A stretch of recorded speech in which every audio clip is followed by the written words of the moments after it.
Hello guys, welcome back to my YouTube channel. आज इस video में हम बात करने वाले हैं मुंह से आने वाली बदबू के बारे में कि क्या सब उसके कारण हो सकते हैं और क्या क्या उसके समाधान हो सकते हैं। तो मेरा नाम रितिका है और मैं BDS फाइनल ईयर की स्टूडेंट हूँ और मैं अपनी नॉलेज को आप सभी के साथ शेयर करना चाहती हूँ। अगर आपको मेरी वीडियोस अच्छी लगती हैं तो आप वीडियो को लाइक कर सकते हैं और मेरे चैनल को सब्सक्राइब कर सकते हैं। तो मुंह से जो बदबू आती है उसके साधारण से लेके गंभीर कोई भी कारण हो सकते हैं, यानी कि मुंह से लेके पेट तक कोई भी कारण हो सकते हैं। इसे हम अपनी लैंग्वेज में, मेडिकल लैंग्वेज में हैलिटोसिस कहते हैं। कई बार ये सिर्फ प्याज लहसुन का खाना खाने से या मसालेदार खाना खाने से हो सकता है, लेकिन अगर ये हमेशा ही दिक्कत रहती है मुंह से बदबू आने की, तो ये मुंह, गले, पेट, लीवर, किडनी की कोई भी बीमारी से रिलेटेड हो सकता है। इसीलिए इसका असली कारण जानना बहुत ही ज़रूरी होता है।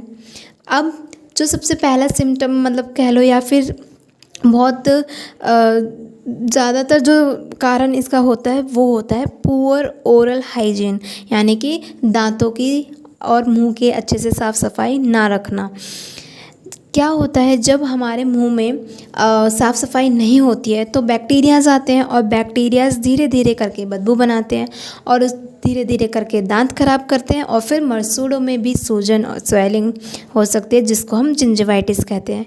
इसीलिए सुबह और शाम में ब्रश करना बहुत ज़रूरी होता है, जिसके लिए हम सॉफ्ट ब्रिसल्स का टूथब्रश यूज़ कर सकते हैं।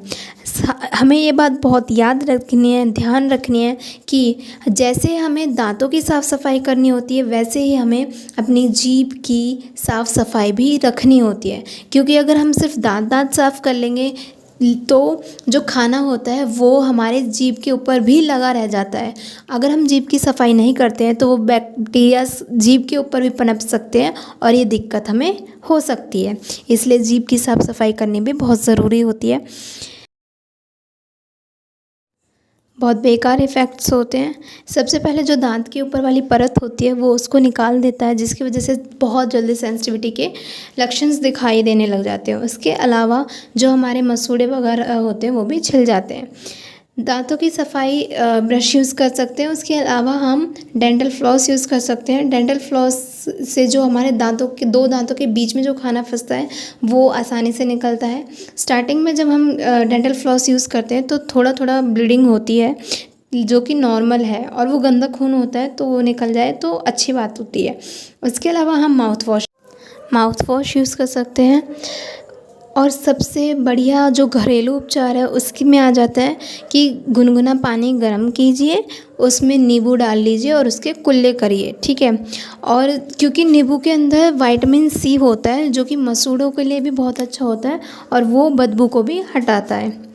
इसके अलावा जो हमारा जैसे मान लो ड्राई माउथ होता है, ठीक है, यानी कि सूखा हुआ माउथ, ठीक है, जहाँ जो हमारे मुंह के अंदर सलाइवा निकलता है वो क्या करता है, हमारे मुंह की साफ़ सफाई में मदद करता है।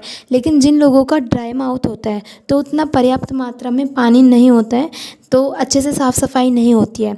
और जो लोग गुटखा खाते हैं, शराब पीते हैं, उनके अंदर भी बहुत बदबू आती है, ठीक है। तो इसके अलावा टॉन्सिल्स हो गए, ठीक है, जिसको टॉन्सिल्स में इन्फेक्शन हो जाता है, टॉन्सिलाइटिस उसे हम बोलते हैं, या गले में सर्दी खांसी की वजह से कुछ इन्फेक्शन हो रखा है, या साइनोसाइटिस है, और या फिर गले का कैंसर या लंग की कोई बीमारी हो सकती है, ठीक है। लंग की बीमारी में जो सबसे ज़्यादा बड़ी दिक्कत होती है वो होता है TB। कुछ लोगों में, मतलब बहुत लोगों में जिसमें भी TB होता है उन्हें पता नहीं चल पाता, और इसके लिए हम चेस्ट एक्सरे या CBC यानी कि कंप्लीट ब्लड काउंट भी करवा सकते हैं। इसके अलावा क्रॉनिक ब्रोंकाइटिस हो सकता है, निमोनिया हो सकता है, या फिर एसिडिटी की वजह से, इंडाइजेशन की वजह से, या कॉन्स्टिपेशंस की वजह से भी हैलिटोसिस की दिक्कत हो सकती है। अब आते हैं हम ट्रीटमेंट के लिए। बहुत ही सिंपल ट्रीटमेंट से हम स्टार्टिंग कर रहे हैं कि खूब सारा पानी पियो, ठीक है, ताकि ड्राई माउथ रहे ही ना। उसके अलावा खाना खाने से आधे घंटे पहले पानी पियो अच्छे से, ठीक है। और खाना खाने के कम से कम 3 घंटे तक, 2 से 3 घंटे तक बिल्कुल भी पानी नहीं पीना है। उससे क्या होता है, जो हमारे पेट की एसिडिटी होती है, यानी कि एसिड जो एनवायरनमेंट रहता है वो डाइल्यूट नहीं होता है और अच्छे से डाइजेशन होता है। उसके अलावा गार्गल करना चाहिए हर ईटिंग के बाद, मतलब जितनी बार भी खाना खा रहे हो या कुछ भी खा रहे हो, गार्गल करो, कुल्ले करो, ठीक है। और अच्छे से क्लीन रखो मुंह को। उसके अलावा ल्यूकवार्म वाटर में आंवला पाउडर या फिर त्रिफला जो पाउडर आता है वो यूज़ कर सकते हैं हम, ठीक है। इससे क्या होता है, पेट साफ़ होता है और मुंह की जो बदबू होती है उसमें भी राहत मिलती है। उसके अलावा सोने से पहले, जैसे सोने से पहले एक जो टीस्पून होते हैं उसको कैस्टर ऑयल भर के और मतलब कि उसे पी लो। उससे क्या होता है, पेट आपका साफ़ रहेगा। Thanks for watching my video.